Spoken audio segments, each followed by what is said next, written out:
toes never fold out to win. Them boys were veterans. I need my hands. I just want to and all the things. I get it in. Let's go. Street pro, bottom line. Flow, canteen, hot take, Jake, and O. Sports professor, you know. Street professor back again, it's game time. A la playa, no playtime, it's play guy. Cause we ain't talking about practice like AI. Sports professor spit the best takes out like AI. Artfully intelligent, I can't write mine. Rhyme citing your girl's DMs like Messi after the goal time. That was a triple entendre, did you catch me rambling? Flipping Simone Biles, we the bottom line champions. I need my hands. I just want to and all the things. I get it in. Let's go. Street pro, bottom line. Flow, canteen, hot take, Jake, and O. Sports professor, you know.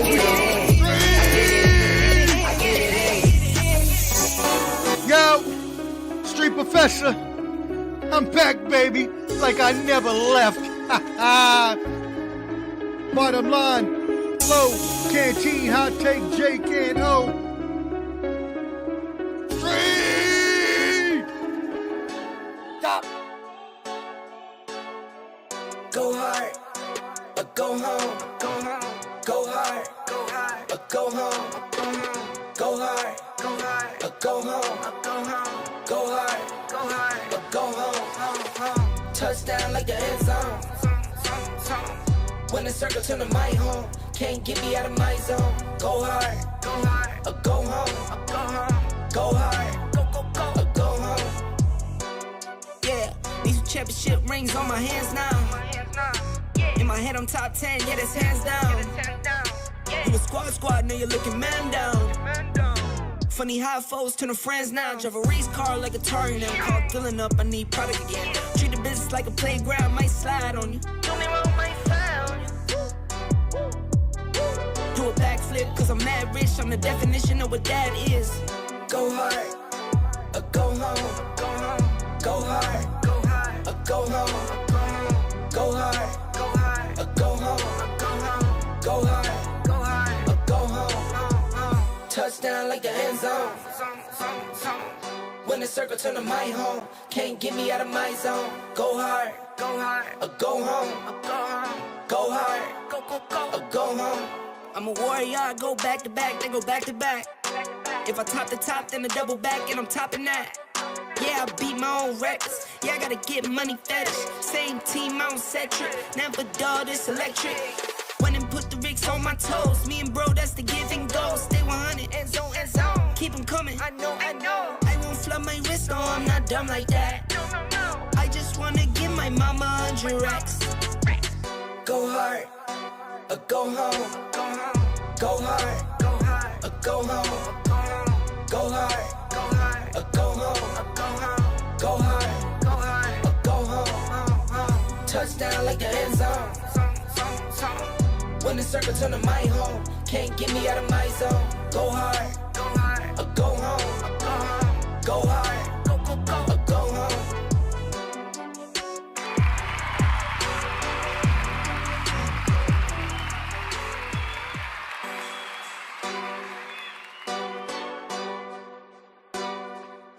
Yeah. Holla. What up? Yo. Go hard, What's going on, fellas? I'm gonna go hard or go home, baby. There's Daniel Barry as per usual. Yo, Daniel Barry. Sports highlights. Check him out. It's time for the Bottom Line Sports episode 144. Woo! Let's get it. Let's go. Let's go, man. Let's get it. Welcome to the show. Got 1900. What a week. 1900 on the Facebook group. Find us on all your platforms at the Bottom Line Sports. The Bottom Line Sports. Omar also has Ball and Bud. Ain't that the truth, Alan? I'm gonna leave him there. If you even. All right. Hey, Flo, you got to stay positive. Hey. Positive reinforcement. Positive reinforcement. And not to mention, I appreciate you setting me up there, Flo. Yeah. Because yes, Ball and Bud does have Clubber D's Combat Sports Special tomorrow to preview UFC 307 and the Mike Tyson versus Jake Paul fight. So please make sure you subscribe at Ball and Bud to watch that tomorrow night at 8 Eastern. All right. Tune in to Ball and Bud. Yo, what up, my brother? Right. Thank you more for tuning in. Appreciate you, my friend. What's up? Let's go, man. Let's get this on positive. That's all Flo has is positive reinforcement. Hey, so let me correct Alan. Fair. Let me correct Alan before he moves forward. You guys don't need Travis Hunter. You need Shedeur Sanders and you need Deion Sanders to help build your organization. Travis Hunter is obsolete. He'll end up going to Miami or to the Raiders. You don't need a Travis Hunter. We'll get into it, Canteen. Come on, man. Let's go. I'm ready. Let's go. All right. Welcome to the show. Let me put Canteen's favorite music on. Your intro is 45 minutes. What is he? I mean, it is a little long. It is like 3 minutes long. I'm not gonna lie about that. I mean, we all know that. I think at this point, the intro, because it has the two songs back to back, and it comes out to like. We're giving them more time to come in. That's all. We're just giving them more time. That was a method to my madness. It was the fact that give people time to get on. Jump in right away. No, you're right. No, you're right, because when I go on, mine is only I cut it down to 45 seconds. Recently for the non-combat shows, because I wanted to switch it up and make them different. And yeah, like within that time, only a couple people are even tuning in. So, right. Yeah, that's the whole. That was my original method. It's just that it gives people the time to jump on. When somebody comes live, you might see it, but you're not going to jump in like at that second necessarily. And like, let me catch the show, and then by the time you get on, appreciate everybody tuning in. Appreciate everybody tuning in. Hit like, subscribe. All that good stuff. Appreciate you guys coming in. Find us at the Bottom Line Sports at all our podcasts. So you can go check out Jake. He's not here right now, but he has the Final Say podcast on YouTube. So. But I'm Flo. That guy over there, that's Can. The guy in the corner over here, that's Omar, the sports professor. And I think Jake's coming, but I don't know. We'll see if he's coming. All right, episode 144. We're going to get going on this show and get to going. Omar, if you're not ready, that's fine. I was going to, Canteen had mentioned something about you talking a little hockey with us. Maybe you want to give us a little intro to the hockey if you're able to, and you're prepared, just to give us kind of a quick synopsis of the hockey season so far. Well, yeah, I mean, first of all, I was a Boy Scout. Amul quite well knows that, so I am always prepared, my friend, as well. Okay. As a veteran, so I'm always okay. And you know what's funny is you mentioned hockey. The first subject on my list is hockey. So the Winnipeg Jets, watch out, y'all. The best 15-game opening sequence in NHL history. They have 14 wins and 1 loss. The Winnipeg Jets had a magical run last year. Their goalie is one of the best goalies in the league, Connor Hellebuck. So, I mean, we're gonna see how long they can carry this on. On the NBA side of things, the Cavs are 12-0. So 2 really hot starts for an NHL and an NBA team. The Cavs have a top 10 defense, and obviously Donovan Mitchell leading them there. That leads me into saying, this isn't your mixed bag yet, right? This isn't your mixed bag. Oh, no, this was a mixed bag. Oh, we can do it though. You want hockey? Okay. Yeah, it was just a hockey intro, but hey, we'll introduce it. The Sports Professor's mixed bag. Okay, go ahead. All right, get into everything. My bad, Flo. I thought you just won. I thought you were. No, I just thought it was going to be a little hockey, kind of like we do baseball early on. We do a little baseball, and then you. Yeah, I can do that. Okay. Yeah. Okay. Go for it. So from now on, I will make sure I am prepared for that, because I did not know we were doing that. So I will make sure from now on that I am prepared for that. But I do have a couple other notes on hockey that I can give out. So make a little mini hockey one. Anyways, Florida Panthers, last year they went to the Stanley Cup. As we know, they are off to a hot start as well, 11-3-1. And then finally, let's see. My Los Angeles Kings got to get a shout out. 9 wins, 5 losses, 21 points, leading the Pacific Division. So shout out to the Kings. That is your hockey update. Moving in, the NBA is having its Emirates Cup starting tonight. So if you see the weird, colorful courts, just know that it is the Emirates Cup, and my Celtics are beating the Hawks right now as we speak. So, all right. Moving on from that, let's talk about Lily Johannes is her name. She is a 17-year-old soccer prodigy, and she has chosen to play for the U.S. women's national team over the Netherlands, where she moved to when she was in 2017. So she's lived in the Netherlands for 7 years, but she still decided to pick the U.S., and this is a huge get for Emma Hayes, the coach of the U.S. women's national team, and the rest of the team there. College football, really quick.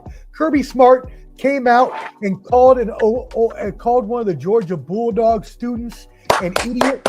And you know what? All I want to say to you, Kirby Smart, is I think you should watch out who you're calling an idiot, because I see as a leader of men, I don't see you calling other people out that have been arrested on your team, that have done all these other things that are worse than hugging an old childhood friend, which is what we found out the true story to be. So everybody, before you go rush to judgment like everybody seems to like to do in this new world of bars where everyone has an attention span of a gnat, how about you actually find out the story first? Anyways. Now. Yes, go ahead. The caveat on what Omar just said, I want to bring up another point to throw in Omar's mixed bag. The caveat on that, I thought about it. And like you said, we've had guys got DUIs, got arrests, domestic violence, all kind of crazy stuff. And he's never called them idiots, but he called this guy an idiot. But hey, I understand that whole thing. Now, what I wish you would have dropped out of your mixed bag, Omar, was the whole incident that happened in Colorado. How the Deion Sanders' son scored the touchdown, did all the dancing and stuff. And then the ball boy from Texas Tech knocked the ball out of his hand. Now, if you go back and watch the video, some of the verbiage that was said to this guy, and he's a Caucasian guy, and some of the words that came out of the black guy's mouth to him was wrong. If it had been reversed and had been the other way, there would have been big issues, right? Yeah, so at the end of the day, he was. Go ahead, Omar. No. I was just gonna say I didn't see the video. I'm gonna have to check it out later. Yeah, go back and watch that video, and you can see how. And I like Shedeur Sanders, and I like his other son, Bucky. But you have to be professional. You have to present yourself in such a way. Agreed. And the way they present themselves before that guy, that was completely wrong. I mean, there should have been repercussions given to those guys for how they treated that ball boy. That's just. Yeah, I mean, again, I didn't see the video, but from what I'm understanding from you, it doesn't matter. Racism can go both ways. Just being mean can go anyway. So that doesn't really make a difference. You should be held accountable if you are treating someone badly, and that's just right. Right. Okay. Yeah. So, and speaking about acting and behaving badly and getting detained for it, Wander Franco, the previous Tampa Bay Devil or Rays now rookie. He was supposed to be one of the best players coming up. We know last year, because I mentioned this in my mixed bag at one point, he had been alleged to have a sexual relationship with a minor. Now, while he's been awaiting trial for that since August of 2023, he was detained after getting to a fight in his hometown, Dominican Republic. So clearly not making it any easier on himself. Speaking of Miami and other Latin areas, Lionel Messi and Inter Miami with the quick exit from the MLS playoffs. Shocking to say the least, since they led in points during the regular season. He gone. And last but certainly not least, shout out to Joey Logano, who won the NASCAR championship after a heated battle between Team Penske teammates Joey Logano and your previous winner, Ryan Blaney. So that is your mixed bag. All right. That was the Professor's mixed bag. All right. Thanks, Professor. Appreciate you. As always, do you have anything to add, Canteen? You had a couple of comments, but anything to add? What he was talking about? No, we covered most of this. We covered most of the big topics that Omar covered, man. And we can just move forward, Flo. We're good, bro. Okay. All right. So let's get into this college. A couple of upsets over the weekend. We'll talk about the big ones. Miami being upset by Georgia Tech, 28-23. And then, of course, there's another upset that Canteen well knows about. The Georgia Bulldogs being upset by Ole Miss, 28-10. That was a little worse upset. Yeah, that was bad. That was major, man. It just looked like Georgia couldn't do much. But the Miami Georgia Tech was a pretty competitive game. Go ahead and talk about that, Ken. Miami upsetting or Georgia Tech upsetting Miami. All right, man. So that game ended in 23-28, man. Your number 4 Miami ended up, going against the unranked Georgia Tech, and they won by 28 points. But Cam Ward went 25 for 39, 300. He threw for 348 yards and had 3 touchdowns. Martinez, their rusher, 15 carries, 81 yards, and George, their receiver, had 7 receptions, 88 yards. Philo, I don't even know who this guy is. He's the Georgia Tech quarterback, but he went 5 for 10, 67 yards, 1 touchdown. King had 20 carries, their running back, 20 carries, 93 yards, 1 touchdown. Rutherford, 4 receptions, 28 yards, 1 touchdown. This was a pivotal game for Tech, man. With Tech winning that game, that makes Georgia Tech bowl eligible with 6 wins. Miami's still in contention at this point. They only have 1 loss. Here's the thing that we got to look forward as we look forward all the other teams, man. You have a lot of top tier teams with 2 losses. And how do you pave the way forward for teams with 2 losses? But a shout out to Tech, man. That was a great victory, man. Miami, you still got room to grow and to maneuver and do what you need to do, man. Okay. And so, Sports Professor, is this kind of one of those things that's been lingering with Miami? The kind of their issues kind of come to fruition when Georgia Tech lost, or just kind of a hiccup in the schedule where they may have either taken them lightly or just not played well? Miami's still on the right path. No. Okay. What you said hits it on the head. What you said hit it on the head. Miami likes to play with its food. Miami likes to play with fire on the edge, and it has almost come back to bite them in a few games this season. And I would not be surprised if it happened again before the college football playoff started. That being said, Canteen's right. They still got a good team. They only have 1 loss. Moving on to Canteen's point about the 2 and 3 loss teams, when I was watching, shout out my boy Pat McAfee, when I was watching the McAfee show earlier, he had Heather Dinich on, and she stated that multiple times since the college football bowl kind of playoff system has been set up, there has been 3 loss teams ranked in the top 10.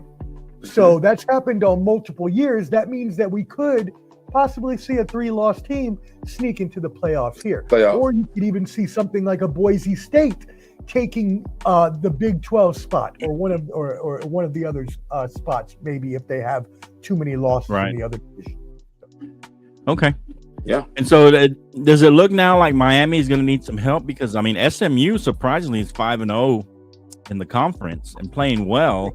Only loss was to a very frisky BYU team from the Big 12, and it was a close game with 18-15. So do they need a little help to get in the ACC championship now? We kind of thought it was going to be Miami and Clemson when we kind of started the year, maybe Louisville in that mix, but SMU kind of jumping out kind of out of nowhere, so to speak, Canteen. Does Miami need some help to get in that championship game? I mean, at this point in the season, I think Miami will be fine. I think Miami will be fine. I think that SMU is going to run up against a few more things that SMU got to focus on, a few more games, and I think that SMU needs to worry about Virginia, worry about Cali. I think Boston College may even give those guys a run, give them a run this weekend anyway. And then somebody said, why not? Indiana looks pretty decent as well. Right. They look decent as well. Okay, like right now, Indiana's 10-0. They haven't lost the game. Okay. So, Omar, can we take SMU serious? They played BYU in a tight game. They also beat a 22 ranked Louisville and an 18 ranked Pittsburgh last week. Is SMU for real, or are they just kind of on by it, kind of just making it through and kind of getting lucky? No, not at all. SMU is for real. SMU has been for real since the freaking 60s and 70s when they used to have the powerhouse. Not going that far. Before they lost it all with that right. Scandal. But they have never since that time. Before they haven't really been. Well, yeah. Oh yeah, they were great. Yeah, not yeah. Yeah, but before that, they were a dominant team. Oh yeah, right? yeah. Of course. So, but now they're just getting back into it. Now they've been accepted into a major conference in the ACC. Their first year in the ACC, and now it's time for them to continue to establish their dominance. If we know one thing about SMU, most college fans will know that they have very, very rich donors that are willing to pay for the team. Right. Absolutely. Okay. Absolutely. So SMU coming up for real. Yeah. Watch out for them. Wouldn't it be something to see them in the college, the championship playoffs? Somewhere in there. It would be crazy to see them or Indiana as well. Exactly, Indiana as well. Yeah. Player asked about Indiana, and their quarterback is now back and healthy, so they could actually possibly do something. We'll see. This is the first time they've been ranked that high. So. For sure. Okay. Let's talk about the other big upset. Georgia losing. Why you want those salt, bro? I'm just saying, we got to talk. We're 3 veterans. We didn't even wish anybody Happy Veterans Day, so we forgot. Happy Veterans Day yesterday. Yesterday was beautiful, fellas. It was good, man. Great Veterans Day. You enjoyed your free meals and whatnot. Appreciate everybody wishing me Happy Veterans Day and all the other veterans out there and other fellow brothers in arms out there. All right, so Georgia, Mississippi. It's a big upset, Canteen. That's the only reason I bring it up, not just because you're a Georgia you good, guy. Flo. I'm just saying. Remember, I talked about last week. They may be on upset alert. And you called it. You kind of brushed it off a little bit, but I thought Ole Miss had a good quarterback. They were playing at home. But we know, the coach doesn't. Sometimes he falls short in these big games, but they came through. Talk about this game and what this means for your Bulldogs. Here's the thing, man. Georgia went in ranked number 3, went up against the 16 ranked Ole Miss. They lost by 18 points, 10-28. But Carson Beck had a horrible game. Carson Beck went 20 for 31, threw for 186 yards, 1 interception. The dude has thrown over 13 interceptions in the last 3 or 4 games. He's had piss poor, pathetic play in the last 3 or 4 games.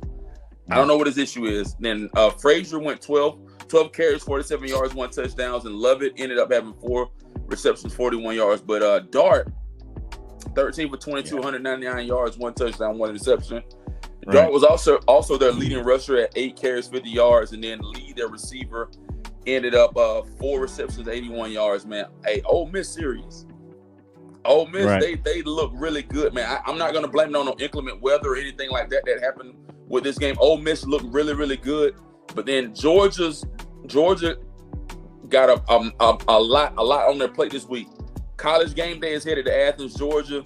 Tennessee versus Georgia Bulldogs, 7:30 kickoff in Athens. Georgia got their plate full. If Georgia loses to Tennessee this week, you can eliminate the college playoff. I mean, you can eliminate SEC championship and all the contention stuff. We have to be able to and be ready to play Josh Hoople. Did I say it right? Omar Hoople? Josh Hoople. Yeah, Hyple. I don't know that I agree. I don't know that I agree though, because I think that a 3-loss Georgia could get it, depending on how many losses teams have. They could sneak into the back. I believe. Okay, Omar, talk about this game. Was this kind of the classic trap game right before you played Tennessee? It was a trap game for Georgia. In my eyes, not only was it a tough game and a trap game. I hesitate to say a trap game per se, because usually that connotates a team that isn't necessarily as good. But Ole Miss is a really good team. I may not like their coach, but Ole Miss is a good team. Definitely don't like the coach. Fan. But yeah, we know that very well. We know that, but of course. But Georgia, let's give them credit. They have now played 4 current top 25 teams. Correct. 3 of them were on the road.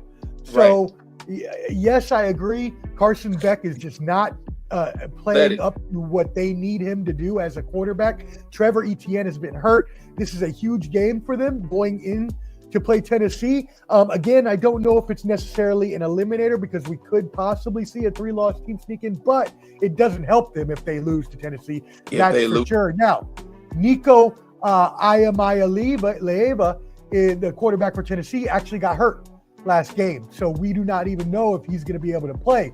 If he doesn't play, that's an automatic Georgia victory. Right. All right. Let us know what you think about Georgia's loss and. Hey, Jake is knocking, man. Miami's Jake wants to get in.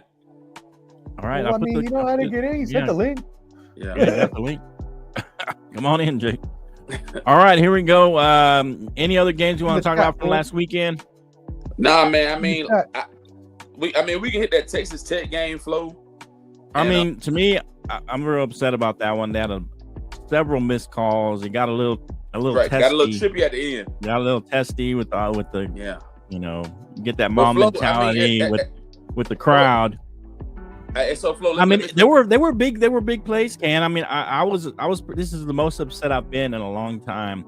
There were key plays in this game, but you can go ahead and talk about it. Let me caveat, man. Flo, your Lubbock people had got to the point they were throwing water bottles and all this crazy stuff on the field. I get the tortilla chips, but then you throwing bottles and all this crazy stuff, and then Deion Sanders getting out of his character doing all this crazy stuff, and people getting angry and mad. And here's it was the thing, some bad Flo. calls, Canteen. I'm not saying that's justified. There was pretty bad calls, though. What? There were bad calls. You're really bowl eligible. You bowl eligible. That's all. But did you see the game? Did you see the whole game? I watched the game. I sat here and watched it. I'm just saying there was some bad calls. Questionable calls, man. I give that to you. Okay.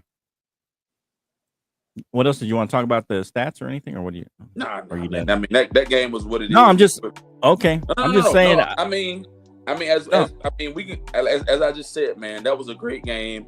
Questionable calls, different things went on, but hey, and these were at key times. I mean, we had stopped Shedeur Sanders and the Buffaloes. Now, early on, they called kind of a questionable roughing the passer, which kept that drive going, and ultimately a touchdown. They go ahead. And then they don't call a roughing the passer in a similar play on our guy, and we don't get the call. It was just a lot of calls that were just kind of really bad, questionable. There was a couple of face masks that weren't called that on our guys, that we got face masked a couple of times. A late hit outside on Brooks that wasn't called.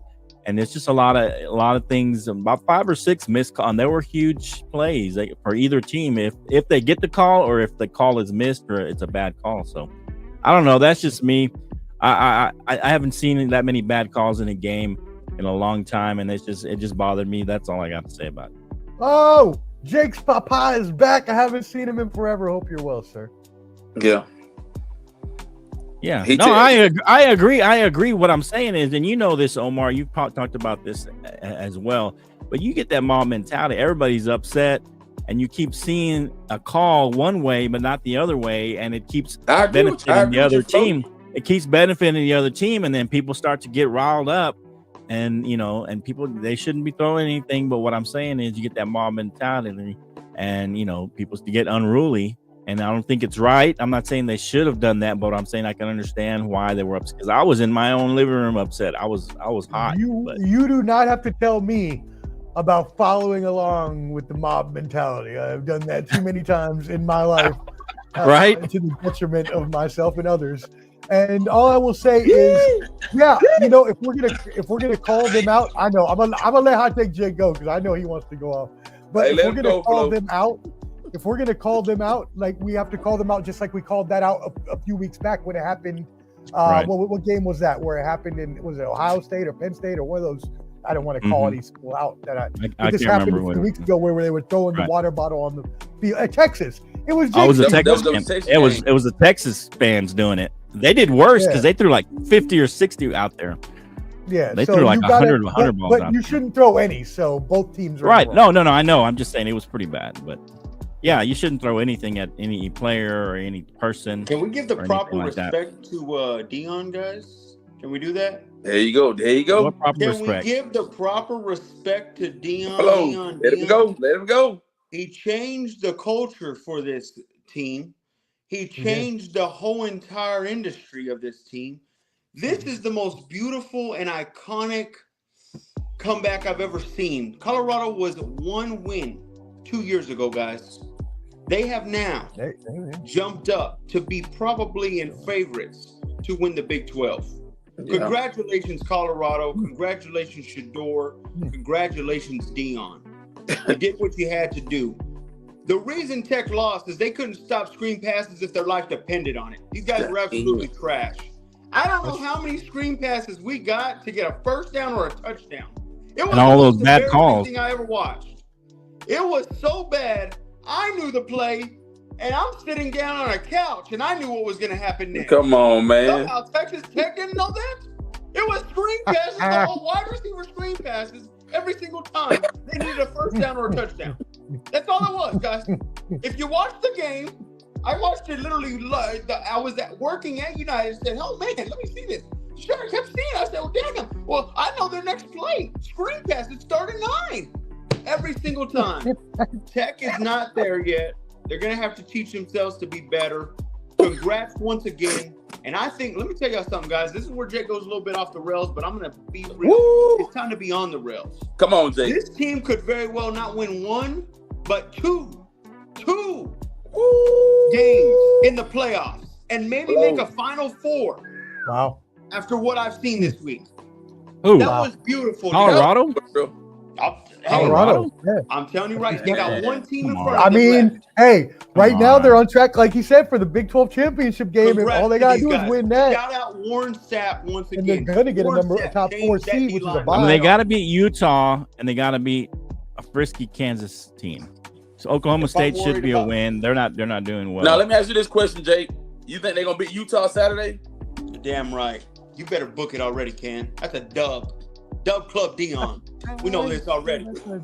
Come on, man. It's one of those pizzas. Flo, all the times you tell Canteen not to eat on the show. Why are you eating on the show? Hey man, I've been busy all day, man.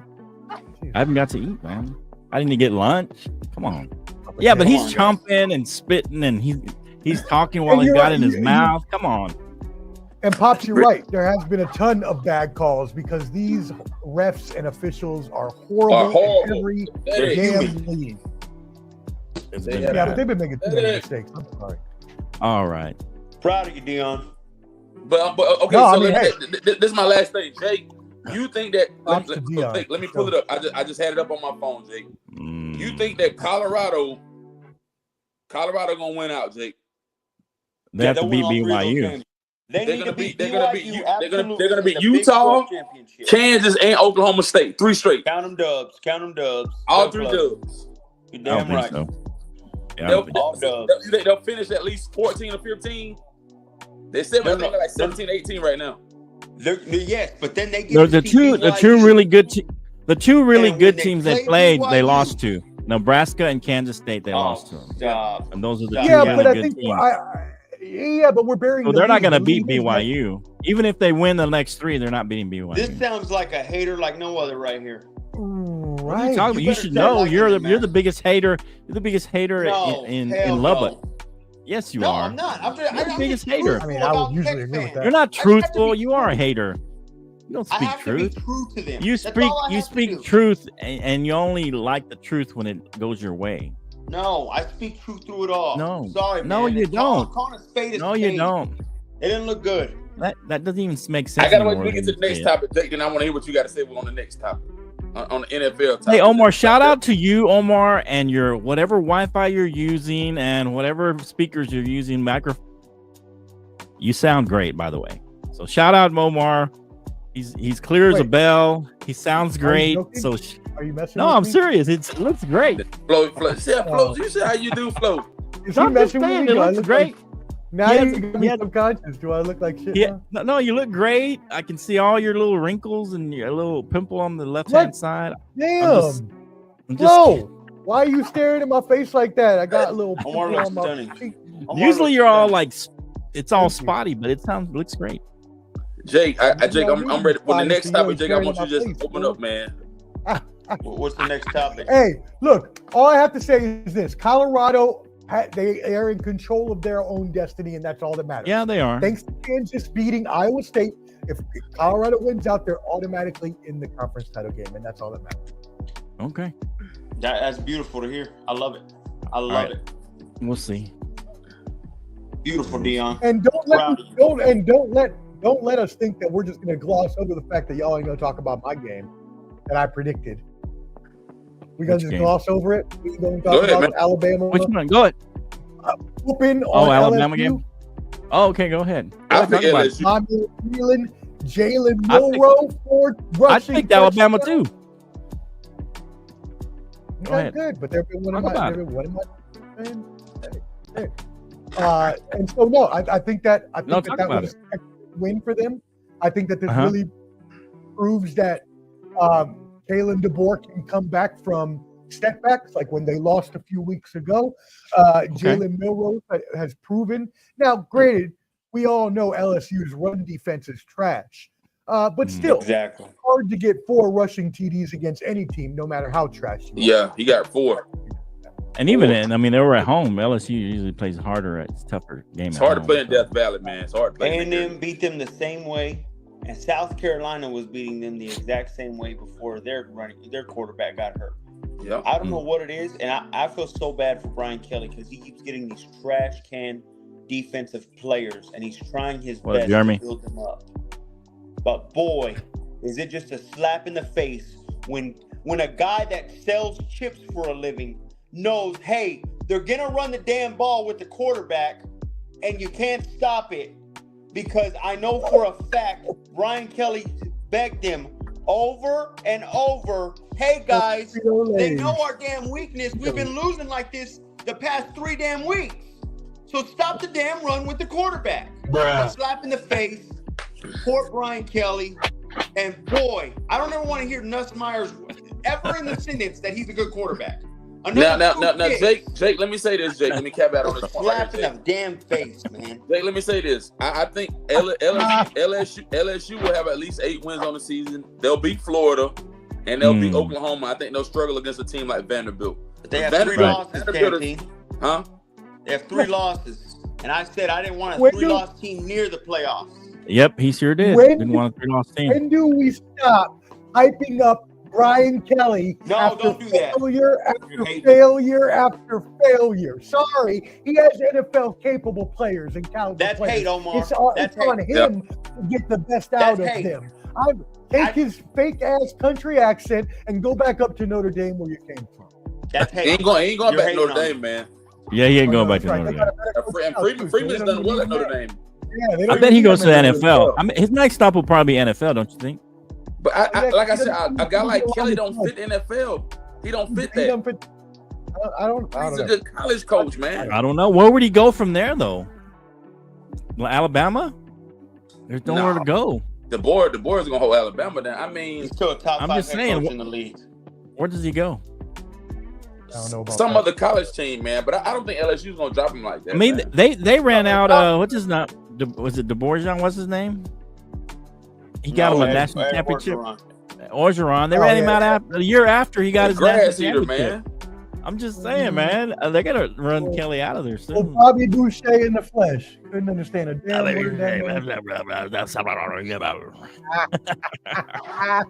All right, let's go. All right, so let's talk about. Let's get a little Sunday night football, Monday night football. Where was the Sunday night football game? I always get confused on these. Sunday night was Bengals Chargers, right? No, wait, that's next week. Nah, that was Sunday night was Detroit and Houston. Sunday night Monday night football. Go ahead, Ken, hit the stats. We'll talk about this game. It looked like the Texans had this one in the bag for most of the game, and then it just got away from them at the end. Let me say this game. Let me say this game. This game right here. It's amazing that a quarterback can throw 5 interceptions. 5 picks and come back and win a football game. He started turning back into a pumpkin like I thought, but what it looked like. It blew my mind, but here's what I'm gonna say, man. You got the Detroit 8-1, Houston 6-4, but Goff went 15 for 30, threw for 240 yards, 2 touchdowns, but he threw for 5 picks. But they won the game. Gibbs, 19 carries, 71 yards. Sam Laporta, 3 receptions, 66 yards, 1 touchdown. CJ Stroud, 19 for 33, 232 yards, 1 touchdown, 2 interceptions. Mixon, 25 carries, 46 yards, 1 touchdown. And is it Michi, right? Omar Michi. Did I say it right? Mechie. 5 receptions, 74 yards, 1 touchdown. Here's the thing, fellas. At least ask you first, at least now. You know, I didn't think that was bad at all. I thought that was wrong. I want to make sure, I want you all to bless off on my antics and my pronunciation and stuff. Here's the thing. You don't count Houston out.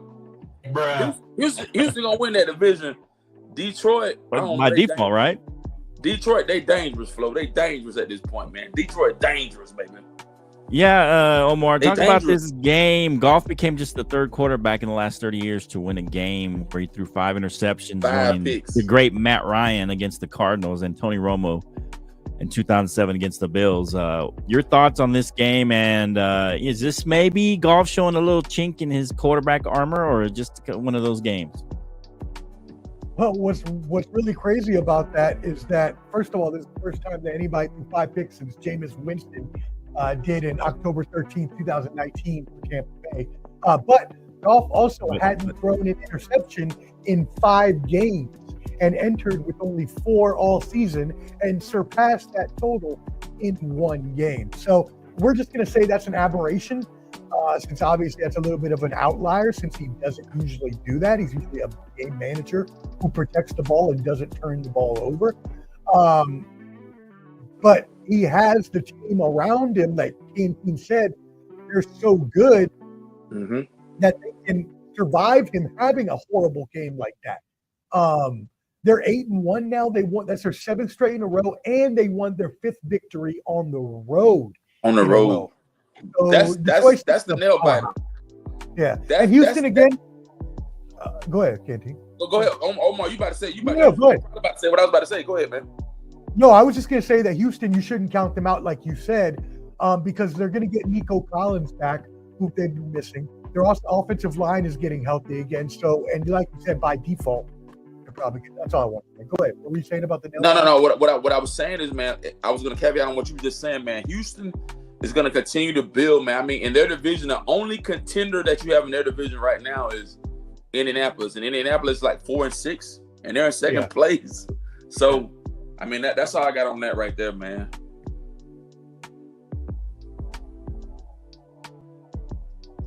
He's muted. Master, you're muted.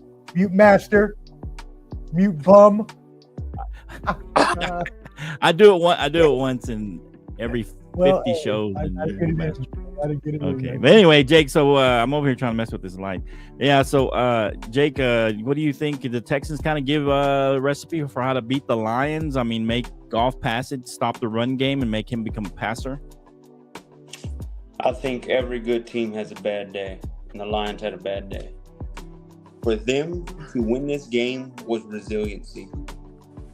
I've said it again, and I'll say it one more time. The Lions are poised to be in the Super Bowl as long as they do not see their weakness, J-Love Live. If they can somehow avoid the Packers in the playoffs, they will be in the Super Bowl this year. I will say this, however. Yes, this is how you beat them, and I am worried if they would see a Ravens or a Chiefs team, the Chiefs would know what to do against them, or the Ravens would know what to do against them. Well, they've already beaten the Packers at home in Green Bay. Well, they beat the Packers when J Love Live was not J Love Live. He was hurt. Yeah, he wasn't fully healthy. He was not fully healthy. Beat him when it counts, and he will see you here soon. Don't you worry. J Love Live will be there. Don't you worry. It's going to be a great playoffs. I'm going to tell you this right now. As for the Texans, don't want to hear this boy CJ anymore. Don't want to hear. Boy, I am so tired of hearing this guy on Micah's pod saying he's one of them, saying he's the next one. What are you talking about, though? Joe Mixon was out for 5 weeks. Nico Collins, his best receiver, has been out for 5 weeks. You got to step up. You got to step up and show who you are. You're in a bad division. You got to show. This is the easiest road. The Texans should be a number 1 seed right now. Who's that? It should be a number 1 seed with that division. Houston. The fact that they're losing all these games is embarrassing. It's a slap in the face, Omar. He needs to show us who he is and stop telling us. He needs to stop doing it. He is not playing as well, but again, his offensive line hasn't been healthy either, so it's not like he's had protection. Oh, stop. Hey, come on. Here's my world's smallest violin for you. Well, I don't know. I mean, I CJ. tend to agree. When your offensive line's off, that's not a good thing. I mean, But has he played as well as last year? No. Clearly, he hasn't. He hasn't. Okay. And I said this could be his sophomore slump, and it kind of has been a little bit. So we'll see what happens. Again, you have to take into account that his weapons and his offensive line have. Okay, that's fair. That's fair. So he's had to overcome some of those injuries, and it's been a tough sledding for him. And they're still 6-4. It's not like they don't have. Oh no, yeah, but they're on a little bit of a losing streak. But we'll see what happens. Omar, I mean, to be fair, Omar, they haven't looked great, and like you said, it could be because of the injuries to these key players. Yeah, so yeah. And they're in first place, so it don't even matter. Okay. It's gonna matter when they have, if they're the 4 seed and they gotta see a Ravens team, or right now it'd be the Ravens, or if in the playoffs it could be an issue, but we also will hope by then they're gonna work the kinks out and everything. Now Stephon Diggs is gone for the year. There's really nothing to do about that. But they're gonna have overrated wide receiver. You know what? The blasphemy on my man and my fellow Terp will not happen while I am on this show. I'll tell you that right now. Stephon, I ain't gonna let him dishonor you like that, my brother. Jay, get a man some grace, man. No, it was overrated. It's crazy. Bills look a lot better without him. You're overrated. This whole sport is overrated. Everybody's out. You're out of order. All right. So let's go. Monday Night Football. Was that the Bengals and the Ravens, right? No, that was the Dolphins and Rams. Dolphins and the Rams. That's right. Dolphins and the Rams. So, man, I was a little surprised. I told you that they looked better with Tua, especially the offense, but the defense was playing really well against the Rams, and the Rams had all their weapons pretty much. But yet the Dolphins pull this out. Give us your stats and which one are both of these teams still alive for the playoffs? Tua went 20 for 28, 207 yards, 1 touchdown, 1 interception. Omar, is it A-Chain? A-Chain. A-Chain. I think they call him A-Chan. A-Chain. He is silent. Yeah. He had 12 they had an argument about it. He had 12 carries, 37 yards. Jalen Waddle, 3 receptions, 57 yards. Man, Matt Stafford had a pretty decent game. He went 32, 46, 93 yards, 1 interception. Williams went 15 carries for 62 yards, and Puka Nacua, 9 receptions, 98 yards. Man, this was a must-win for Miami. A must-win. Oh, for sure. They look good. They look hella good. But I'm not going to count the Rams. I'm not going to count the Rams out in the football in this season at this point in the season. The Rams still got a lot of good football left to play. Can you count the Dolphins out? Can't count them out either, man. Okay. They're 3-6. Can't count them out. They're 3-6. I think they can make a run. I think the Rams could make more of a run than the Dolphins at this point. The Rams more than the Dolphins, you said? Yes, sir. Okay. All right, Professor, let us know what you think. Can both these teams make the playoffs? I'm not saying, that they're not mathematically eliminated, but I mean, what are you thinking about how they're playing, and do you think that one of these or both of these teams will make the playoffs? I am concerned by this loss for the Rams. Right. Yes, Cantina's right. They are in a division where they're only 1 game behind, and and all the other teams have injuries and or poor play. So they could conceivably still come out of this division or get a wild card. But this loss for them was not good at all. Even though Matthew Stafford had almost 300 yards, they couldn't generate any touchdowns. It was all field goals. It was just like they were so. It was like they were so stop and start all game, and they just couldn't get going completely. On the other side of things, Miami's going to be done too if Tua ever throws another tackle like that again. Look, Oos, hey brother, I love you and I want you to be safe. Oos. You cannot. You cannot. Flo, you know about that, right? What? And you cannot go for a tackle like that and put your head in the way of a person's knee. That could have been bad to you, dog. I want to see you healthy. I want to see you play for a long time. I say this out of love of my heart. Don't do that again, man. Don't do that. Yeah. I was so scared. Thankfully, he was okay. That nothing happened, of course. So, but yeah, he's got to be careful. And Jake, what are your thoughts on these teams and their playoff hopes? Well, I think this game was kind of an aberration. I think the desperate team won the game. Okay. I think the Dolphins know they have literally no room for error. They lose another game, it's bad. I think the Rams got kind of comfortable. They felt good where they were at. I think they will be right back on track next week. And that, Sean McVay the past few weeks has been very, very aggressive on getting the dub. I could tell they were kind of feeling themselves a little bit this game. They were not ready, in my opinion. And I think the Dolphins were very more desperate, and they showed it. Tua was trying everything he could. I could see the difference in quarterback play on the defense. I was surprised by the defense was playing so well. Absolutely. Here's the only thing. I think it's a little too late for the Dolphins, judging that they still have the Niners, Packers. I'm not gonna, and they got they still have their division. I know the Jets ain't good, but who's to say the Jets can't upset them once out of that?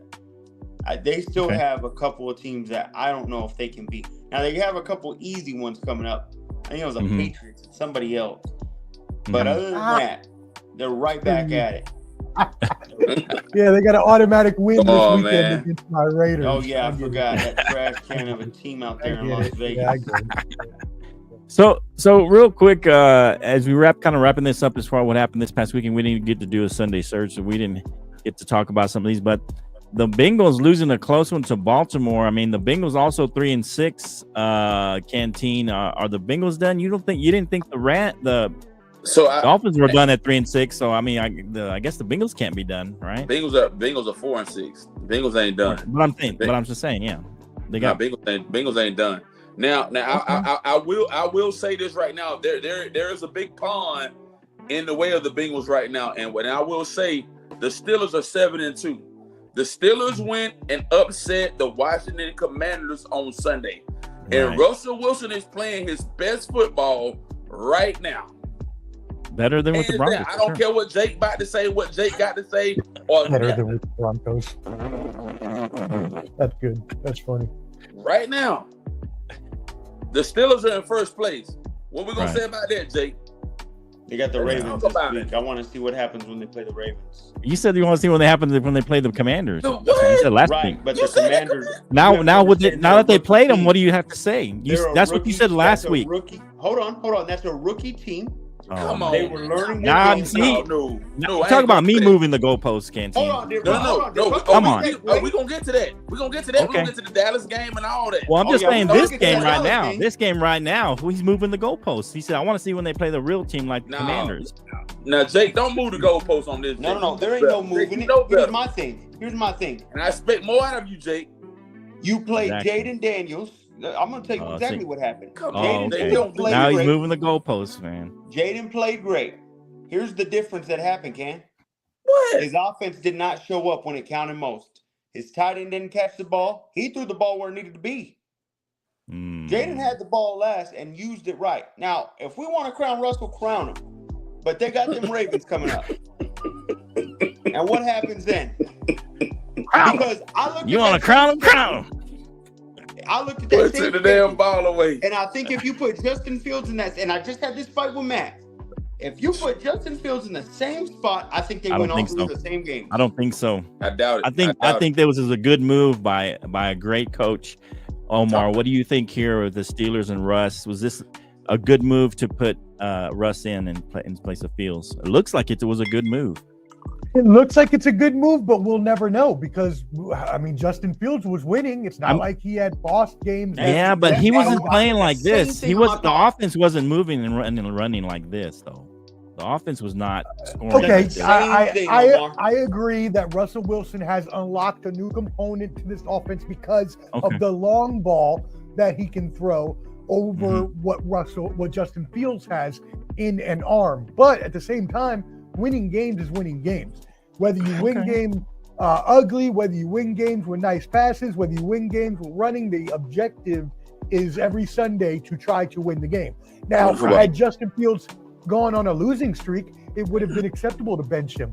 But he benched him without him even losing a game, which is why it looked kind of weird when he brought Russell Wilson back in right away instead of just letting him fail out of the lineup. You know what I mean? But that was the kind of the key. He said that he was waiting for him to get healthy. That was the whole. It wasn't like he said it was his job. I mean, that's fine. It was premeditated. That doesn't mean I would have done it that way. I would have kept Fields out there till he lost, and then I would have picked him. Okay. I just think that's all right. Cool. Okay. I mean, that's all right. All right. And what about the Bengals, Omar? We didn't get your take on the Bengals. You know, they lost another one. They're 4-6. Another close game that they lost. What is Burrow supposed to do with that defense being that bad? No, and you know what? They still scored 34 points. The Bengals are not. That's out all of he it does. yet. He scores. He was a better quarterback that day, and still lost the game. All right. So Jake. So yeah, that's to you guys. So are the Bengals just fatally flawed this year? No. They're just not going to go. Are they fatally flawed with this defense? No. They can't. They're not going to be able to do it. I want to put a proposition on the table, Jake. I want Jake to answer this question now. Okay. I want this sound mind of football to answer this question. Jake, do you think they got the Chargers? Don't ask him then. They got the Chargers. Right. Jake, they got the Chargers, Steelers, Cowboys, Titans. How many games will the Bengals win in the next 4? Who'd you say? Chargers? Who? Chargers, Steelers, Cowboys, and the Titans. They'll win 3. 2-2. They'll go 2-2. Can they afford to go 2-2 though? That's they need at least 3. But that's not on Burr. Burr. Go look at Burr's numbers. Burr. Yeah, but right. But he asked, are they going to make the playoffs? That's what he asked. No. There's no way. Not with this defense.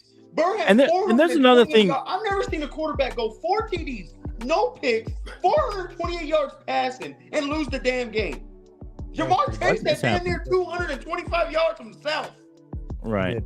Romo did all the time. But, so I think that I don't know. I mean, and it seems like he just doesn't come up with the plays, either him or his team, when he really needs them. Because I've seen him on these close games. I end up having a 3-and-out, or they'll throw a pick, or he'll get sacked or something, and then on these key plays towards the end of the game, and that's partly on Burrow. I mean, sure, he had a great game, but when you need it, but it doesn't matter. When you need those plays, that's when you need to have those good plays. Stop. A lot of times, that's what you need in that moment, in the end of the games. There's no way you could blame that poor guy on that. I'm just saying you can blame him on a few of those, because some of the times he hasn't come up and been able to get the first down or move them down the field. That the Chiefs defense can bail out Patrick Mahomes all half this damn season and look like crap practically half this season, and he gets praised. But Burr's throwing 400 yards, and you're telling me he didn't look good in a key play? Not wrong, though. He's not wrong. Yeah, but he comes up with the key plays almost every time. Granted, this last was different, but most games he comes up with the key plays at the end of the game. The key first downs. I don't know. You got to come up with those key plays, man. If I'm Burr, I really do think of changing. Jake knows all about key plays, especially blocking a kick to get a victory. How about that? You know about that? What a game! What a game! That was beautiful. Beautiful. That on one. That was a hater game. That was beautiful. Beautiful block. I think it's the start of something, though. Start of something. Well, start of what? Start of a losing streak? What does that even mean? I mean, you're still at that 5 game. Ever since you said 5 games, that's what we're going to win. You haven't won one. Absolutely, but I mean, everybody saw that we should have won that game. That was beautiful. That was a good game. I know me and you bet each other last week that the Cowboys would have more wins than us. I know you're probably running away from that one now. What are you talking about? Scoring 14 points is yeah, but we lost our quarterback. I don't want to hear that. You better be knowing you were going to have. That's what. No. I said that we lost the quarterback. You specifically said on last pod, "Hey, we will have more wins than you still, Jake. Don't worry." Go look it up. Now, Jake, I want to ask y'all one question. I don't think so. Flo, you told Jake that a team that had 30+ points with 6 losses can't make the playoffs. No, I said that they get blown out by 30+ points. What happened to y'all Sunday? That was 28 points. No, 28. Oh my God, yeah, it's 28 points. I'm just saying, the 30+ points. I said, my quote was 30+ points this late in the season. And we're probably not a playoff team because we're with our backup quarterback. If we think the Cowboys poor guys have their backup quarterback. Poor guy, a la Jake. Poor guy, they have their backup quarterback. Poor guys, they're missing all their defense. Poor guys, they're poor guys, man. Poor guys. Look at all the injuries. The poor guys. The poor guys are missing all their players. They're missing all their starters. The poor guys. What happened to Trey Lance being poor guys? No one said Trey Lance was all this and that. Who said that? That makes sense. No one even said that. Who said Trey Lance was all this and that? You were over there. You were telling us, "Hey, this is a good trade, guys. This was a good trade." I said it's a good trade for the future. I didn't say he was going to be a starter. That was talking about Jake. We'll get to that game. All right, y'all. We're done with NFL, man. We got to go to next week. We're not talking about the Eagles whooping. We're talking about the Eagles. No. It's topical. That's so easy, my friend. No. What are you talking about? Sorry, buddy. What are you talking about? We not going gloss over that ass whooping. Not the ass whooping that Jake and I had to pay to see. We ain't glossing over that. What are we glossing over? Go ahead, Ken. Talk about the Cowboys Eagles. All right, man. Go ahead, Ken. Hey, just wait, Jake. 6 losses. Wait, Jake. So are you worried? Why don't you wait? Jake, let me talk. This is not how we do the show. You know, this ain't the format of the show. This ain't the format of the show. Why don't you pay attention? Hey, Jake, man. So that was a 34-6 loss, man. Let me get the numbers. Jalen Hurts, 14 for 20, 202 yards, 2 touchdowns, 1 interception. Saquon Barkley, 14 carries, 66 yards, and AJ Brown, 5 receptions, 109 yards receiving. Cooper Rush. Oh man. 13 for 23, 45 yards. Rico Dow, 12 carries, 53 yards. Jake Ferguson, 4 receptions, 24 yards. All right, so let me hit this right here, guys, man. I kind of caveated and I told Flo, and I've dropped it in the chats. I've said it multiple times after time, man. The Cowboys are done for the year. They're gonna embarrass themselves on Monday night when Houston rolls into town. It ain't a good look. I think these guys really need to regroup. They got a lot of injuries, got a lot of things going on. You got Michael Parsons running his mouth. He been hurt half of the season, but he want to get on podcast, running up, bumping his gums. Ain't did nothing all year, right? Well, he's hurt. Poor guy. Poor guy was hurt. But you on podcast talking about what you gonna do, what you ain't gonna do.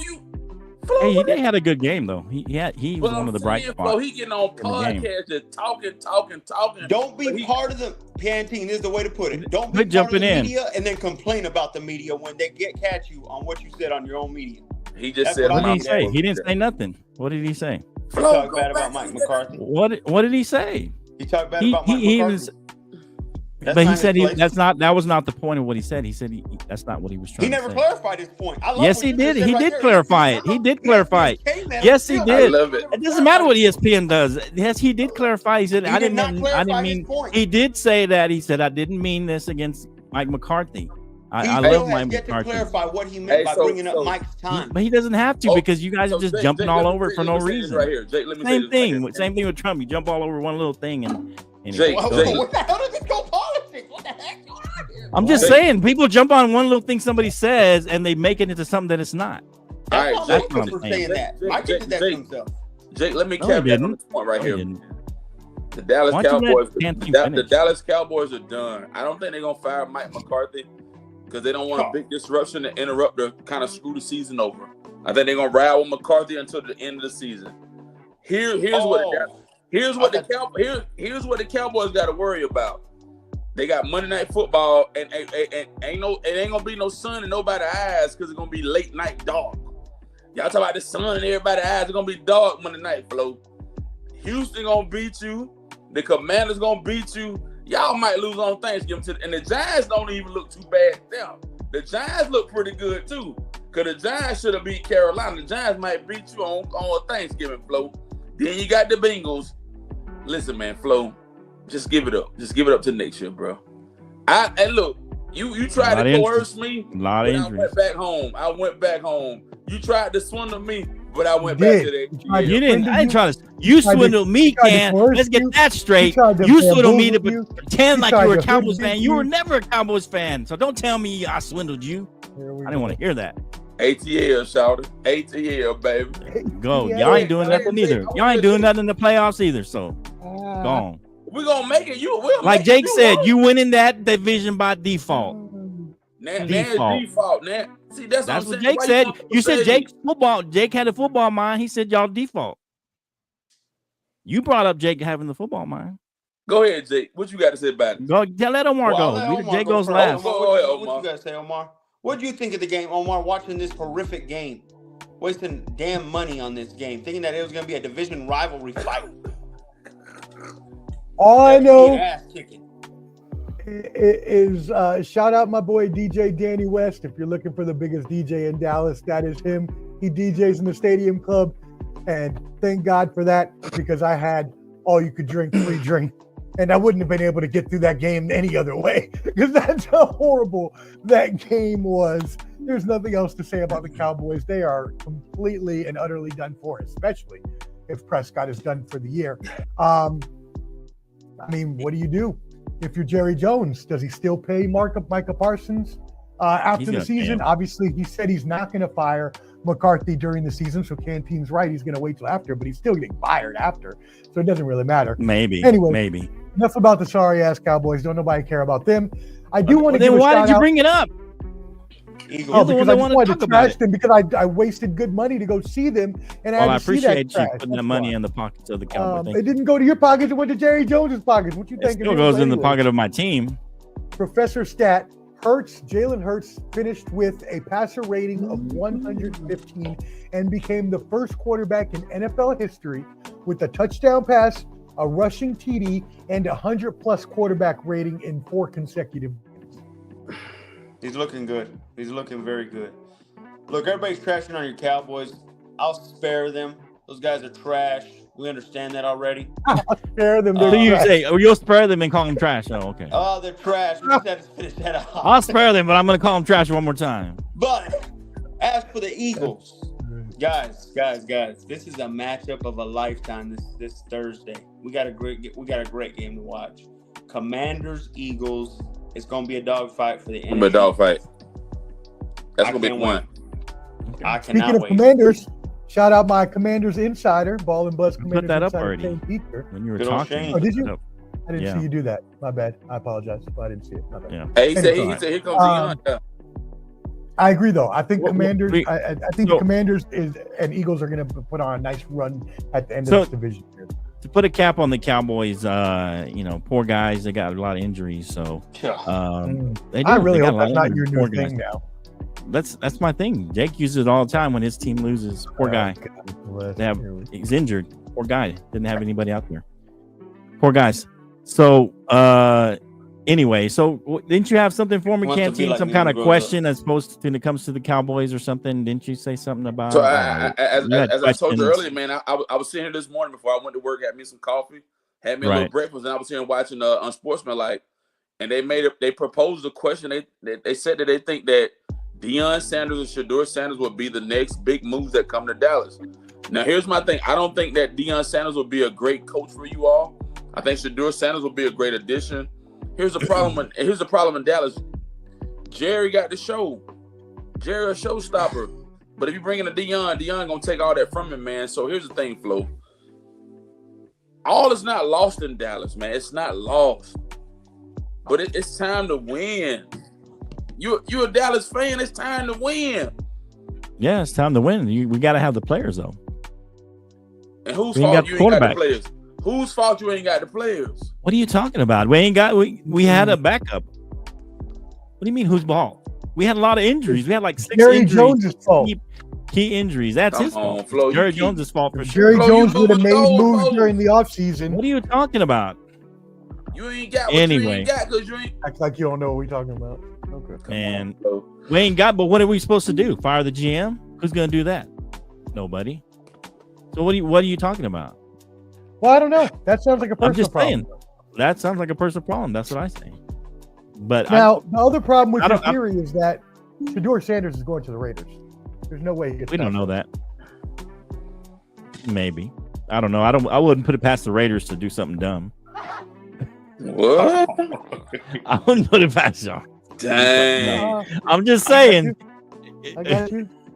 Talking about I always get on you. Oh, okay, cool. Just make sure you know why. Hey, man, you can coming at me talking about my team this whole time. You want to talk about the Cowboys and you just want to trash them and talk about everything. No, I'm about to leave. I want to be fair with this. I'm about to leave to go pick up my wife, but you want to bring up the Chiefs Broncos game? You want to get that out the way? Why? Yes. Why they lost? Bunch of trash right there. I want to talk about two trash teams scoring a combined 30 points. Go ahead. What is this, professional football or Major League Baseball? If you're gonna bring it up, Jake, you gotta stay for everybody's commentary. Go ahead, Jake. Go ahead. Go ahead. Okay, I'm ready to hear go. everybody. Just go. Okay. Well, Canteen, go ahead. Jake, all right, man. So you had a because the stats tell you what happened. 14-16 game, and here let me hit the stats real quick. Bo Nix went 22 for 30, 215 yards, 2 touchdowns. Mm-hmm. Let's see Patrick's numbers. Right here. Mahomes went 28 for 42, 266, 1 touchdown. Yuck. Yeah. And now Kareem Hunt was their rusher. He was their leading rusher and their leading receiver. Here's the thing, man. Denver should have won that game. Yep. And I'm gonna say this right here, man. I'm gonna say this, and I don't want to hurt nobody. Kansas City just on a high right now. Kansas City comes up as L still. Kansas City would be humble, and I've always said I don't give a damn if you win 15, 16 games in the regular season. Talk to me come playoff time. 9 games. They are two-time defending champions. Come playoff time. Last year, everybody counted them out, and what they do? Win the Super Bowl. I'm glad Flo went. So what are you talking about? What are you talking about? Go ahead, Jake. No, let Omar go. Jake always goes last. No, go ahead, Jake. Jake, you good? No. Okay, go ahead, Jake. Omar First off, Bo outplayed Patrick Mahomes. No ifs, ands, or buts about it. Proud of what he did. Not only that, that's a rookie QB, mind you.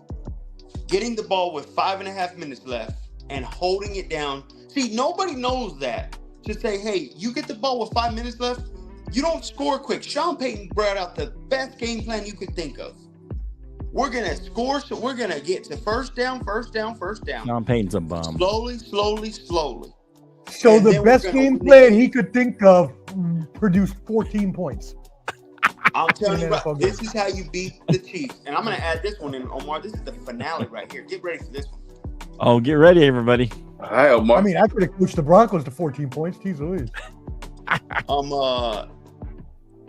The Chiefs remind you of any other team, guys? I don't know why. I love what Flo said just a while ago.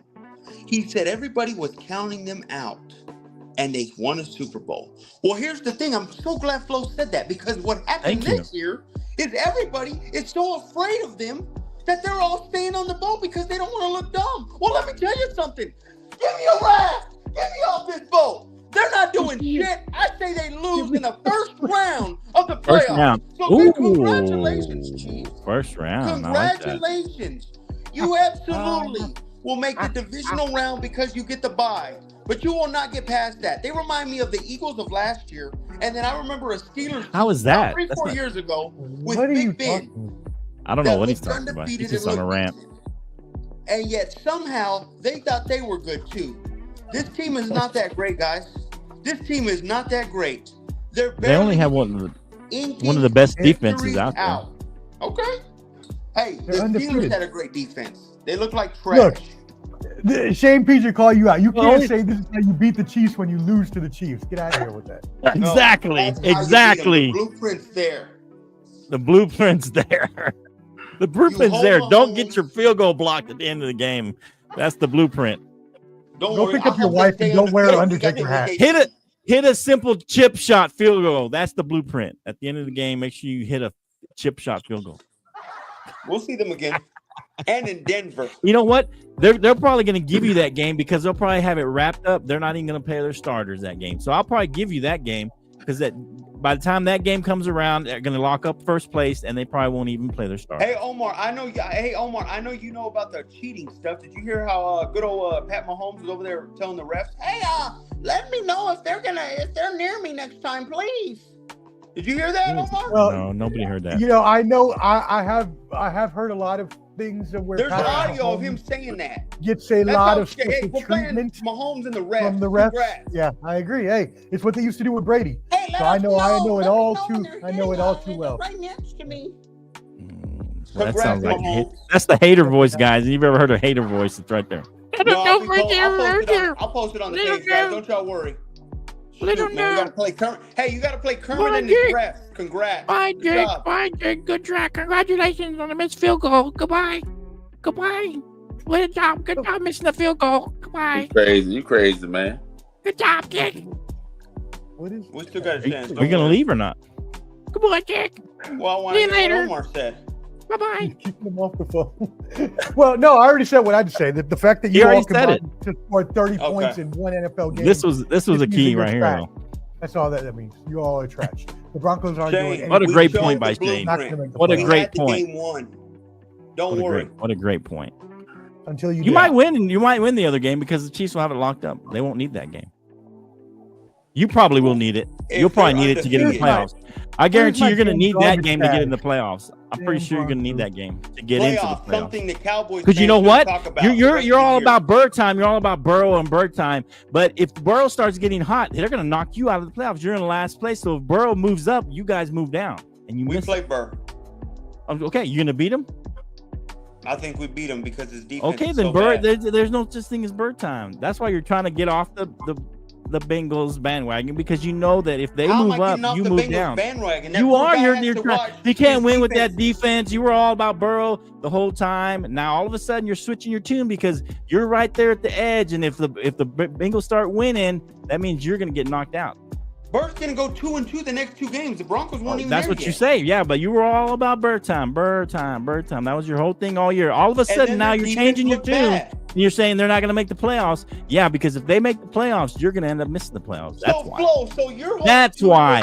That's why you're changing your tune, Jake. Just say what you got to say. Don't talk about that. Hey, Flo, is the Cowboys still making the NFC Championship?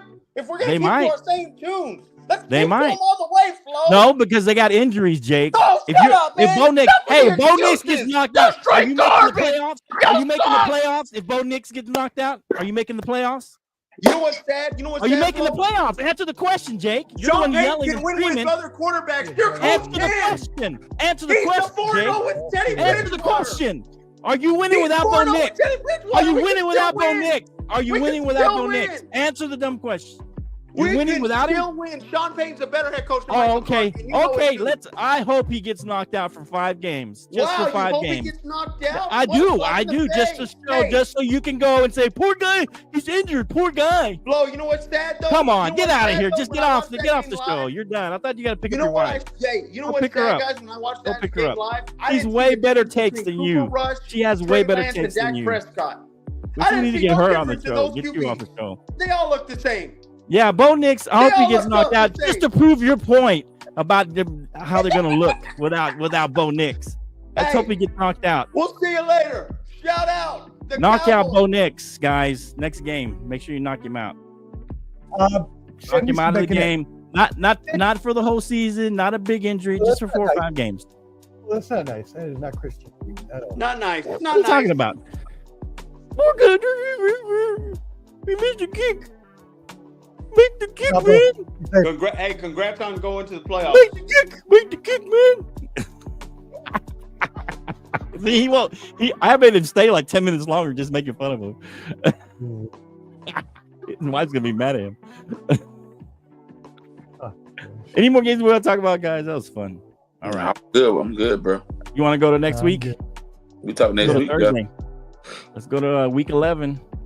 Let's talk about some of these games. We'll hit a couple, and then we'll just kind of run through them so we don't have to waste too much time. But Thursday is a good game. Commanders and the Eagles. Eagles 3.5-point favorites at home. What do you got, Ken? Thoughts? I'm going with the Eagles at the crib, man. The Eagles have gotten stronger over the past few weeks. Offense, defense, Jalen Hurts has looked well. They look really, really, really well against when they played the Cowboys, man. I'm going 27-20. I'm going Eagles at home, 27-20 at home. Dan, that's crazy. I have the same exact score. Eagles 27-20. I believe that the Eagles are at home, so they win this game. If it was in DC, I'd probably pick the Commanders by 3. But since it's in Philadelphia, I'm going to go with Canteen and say 27-20. And Pete, you're right. Y'all are not part of the table of terribles anymore. My Raiders, unfortunately, are still. All right.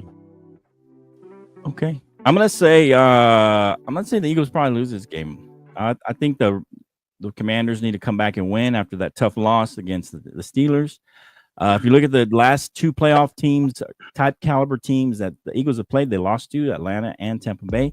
Then they played a bunch of, either people who got injuries or not very good teams, Cleveland, Giants, Bengals, Jacksonville, and Dallas. So they haven't really beaten a playoff quality team since they lost to the Bucs. So I think the Commanders are going to come out and beat them. They have a better offense than they do. I think they're going to be up for this game. Their defense has played better.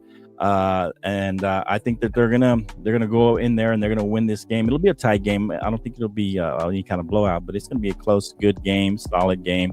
I'm gonna go 27-24 Commanders. All right. Ravens and the Steelers, a big game coming up on Sunday. That's a big game. Steelers are 3-point underdogs at home against the Ravens. What do you got, Ken? I gotta go with the Steelers, man.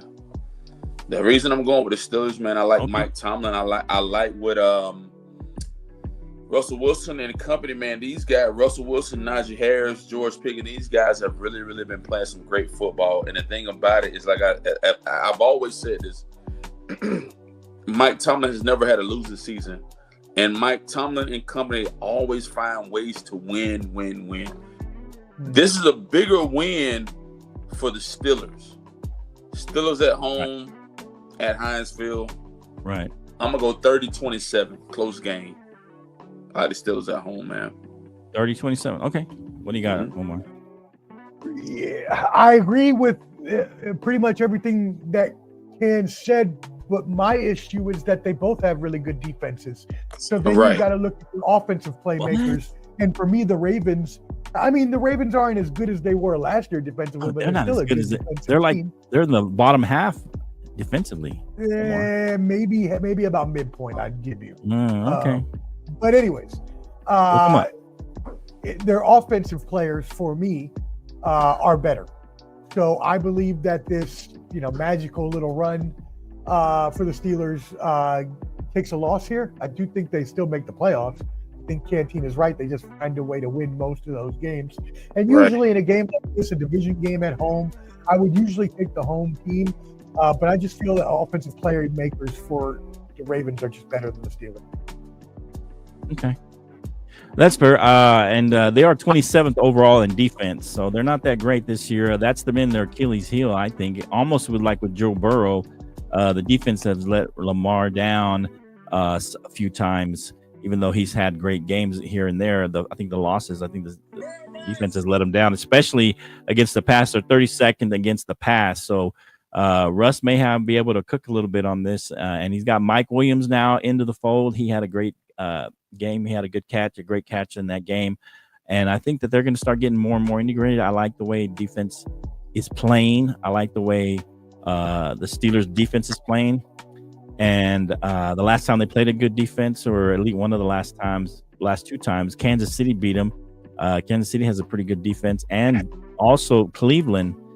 They have a pretty solid defense, and they beat them as well. And so I think that because of the defense that the Steelers have and they're playing at home, I think the Steelers end up pulling this game out. I told you. And I like it. It's going to be a lower scoring game, I think. I don't think it's going to be high flying because I don't think you can beat the Baltimore Ravens, at least not the Steelers, in a shootout.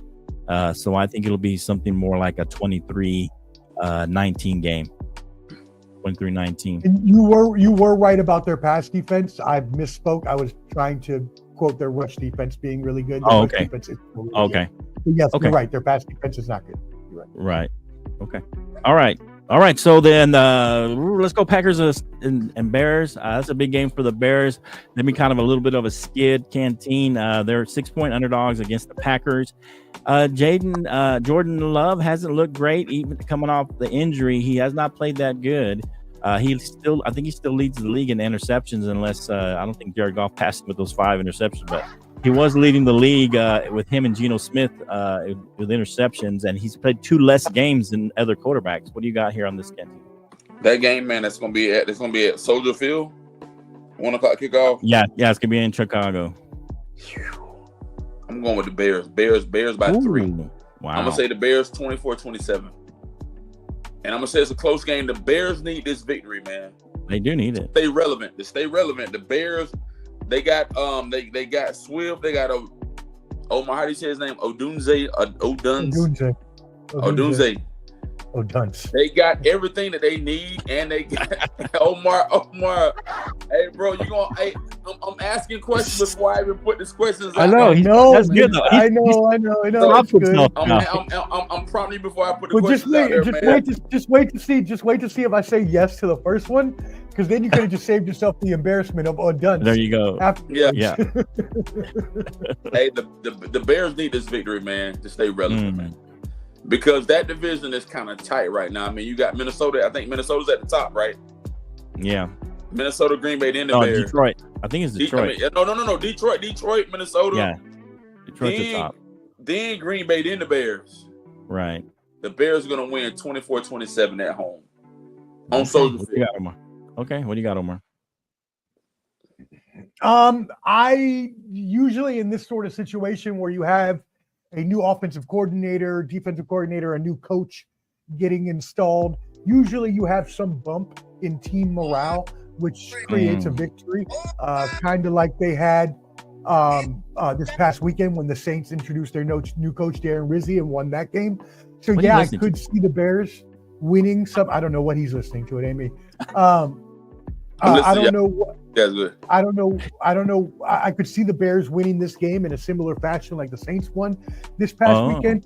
But when Jordan Love is at full strength, the Packers are just too good of a team. Plus, they got Josh Jacobs back there, and they got a bevy of receivers in their core that can, each at least handle the rock. So, yeah, I'm gonna go Packers. Let's go Packers 20. Omar. Let's go Packers 23-19. Ooh, tight. Packers 23-19. Okay. Yeah, it's a tough one. Wait, that doesn't add up. 23-18. Okay, 23-18. Okay. Add up. That was old school canteen, right? Old school canteen math. Man, stop trying to win by 7. 26-20. Winning by 7. That was your whole thing, man. See, that's what you be trying to do. I'm just saying that was your whole thing. You been trying to shine on. We're gonna win by 6. We're gonna win by 6, 23-20. Man, hey, look, you gotta stop that, man. You gotta stop. That's what you used to do, kid. Now we're just trying to get you to. But my team winning though. Your team ain't winning. I'm winning. I'm winning. Correctly. Now we're gonna go back to the team just because you can't enunciate. All right, so here we go. Both of these teams are kind of struggling. Even though the Packers have won, they just lost to Detroit in a tough one. They're coming off a bye. I think that'll be helpful for Jordan because he hasn't looked right since the injury. They barely beat Jacksonville right before Detroit, and they had a tough game against Houston also. And they did beat up and down Cardinals team before that, but I don't like the way the offense for the Bears has looked. I don't think they're going to be able to straighten that out this season. And the Bears are going to go on a tough stretch. Green Bay, Minnesota, then they play Detroit, then they play San Francisco, then they play Minnesota again, then Detroit again. I mean, they've got a terrible slate for the Bears. And they've had a fairly easy schedule so far. I mean, it hasn't been super tough, and they're 4-4. So I don't see them winning any of the next 3 or 4 games. I think they're on their way out of the playoff race, and it starts here with this game against the Packers. I think it'll be a close game still because I think the Packers are still kind of struggling as well, and Jordan's been struggling this year. If you look at his statistics, he hasn't been playing that well ever since the injury. So we'll see what happens. But I got the Packers winning this game in a kind of an ugly game. I'm going to go 19-16. The Packers pull it out by a field goal. All right. Any more games? Do you want to just rush through them, or is there a big game we want to talk about? Whatever you want to hit, Flo. Whatever you want to hit, bro. Let me see if there's a big game here. Well, let's do this one for sure. Let's Falcons and Broncos. Falcons are playing at the Broncos. 2-point favorite, or 2-point. Yeah, Broncos are 2-point favorites at home against the Falcons. 3:00 game on Sunday. What do you got, Ken? Here, I probably know who you got, but go ahead. I'm with this game right here, man. The Falcons need a win. Mm-hmm. But I'm scared of the Broncos at home, man. I'm gonna go against my odds today. I'm gonna go 20-27. Broncos beat the Falcons at home. At the Mile High. What? Okay. I'm going against my guns, man. Okay. I'm just being honest. I'm being honest. Okay, that's fair. The Broncos sucked, and they shucked it against the Chiefs. 23-20 Falcons. Bums. The stinking bums. I like that you're at least maybe not brutally honest, but brutally a hater against the Broncos. I hate the Broncos and the Chiefs. Man, I don't know. The Broncos have kind of gone on a 2-game skid. They had a tough time against Carolina. They beat New Orleans. So the last 5 games they played playoff type teams and they lost. Chargers, they lost. Baltimore, they lost. Kansas City. So I don't know if they have what it takes to beat these teams. The Falcons have beaten playoff teams, especially Tampa Bay before they got injured. They were a playoff style team. They beat Philadelphia. They had a close game against Pittsburgh and Kansas City. They were in both of those games. So I think the Falcons pull this out in a kind of a close one. I'm going to say it's going to be 23-17.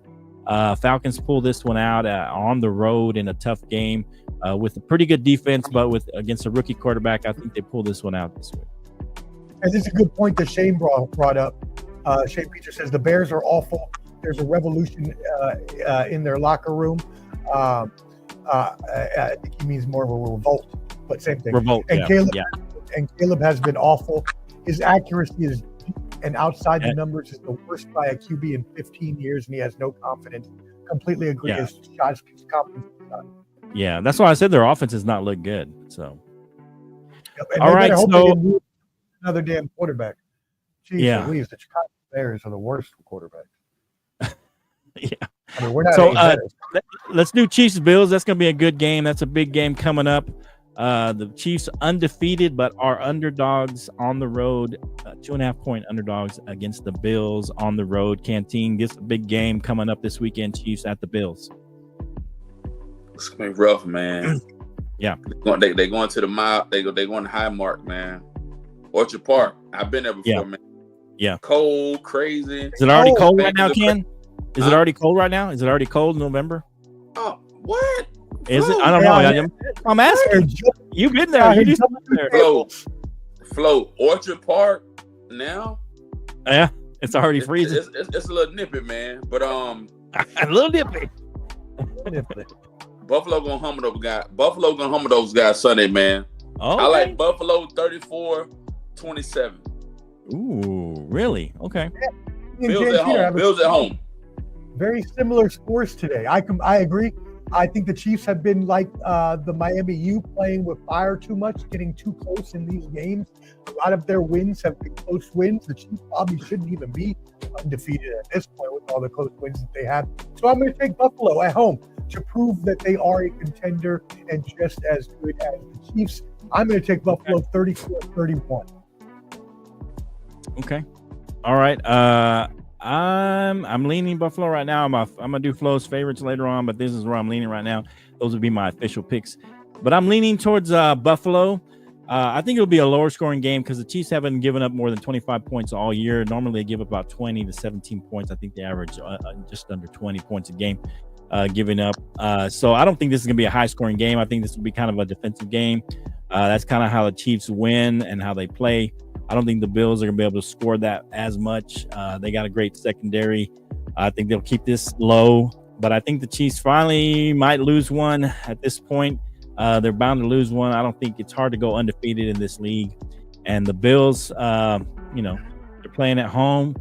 And, of course, this will be a big win for them. This is a big win for them, to give them their first loss.